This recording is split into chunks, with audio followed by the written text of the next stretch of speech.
Hættið að ala á tortryggni og fyrirlitningu. Hættið að reyna að mála fólk sem hefur skoðanir sem skríl eða óþjóðalíf. Hættið að tala loftarásir og strámenn. Við erum manneskjur með alvöru skoðanir og alvöru tilfinningar. Við erum fólk sem ykkar stefna hefur sært og komið illa við. Við erum fólk hverja innstu gildi þið hafið móðgað og trampað á.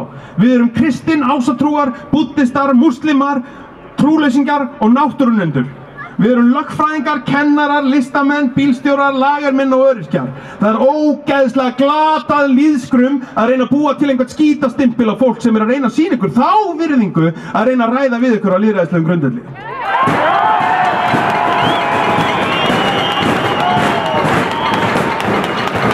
Jöfull er ég ánægður með ykkur. Jöfull er ég stoltur af ykkur gott fólk. Að mæta hérna, að vísu veðrið er líka til fyrirmyndar. Einhver segja takk kærlega fyrir við ykkur.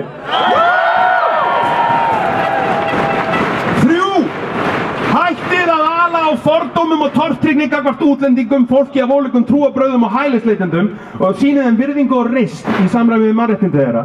Það er algjörlega ólíðandi að reyna að sverta hælisleitendur og fólk sem kemur hingað í góðri trú með óhróðri og dylgjum. Hvað þá að reyna að gera það tortryggilega með því að leka út persónuupplýsingum þá og annað saklaust fólk. Það er vonlaus stjórnsýsla.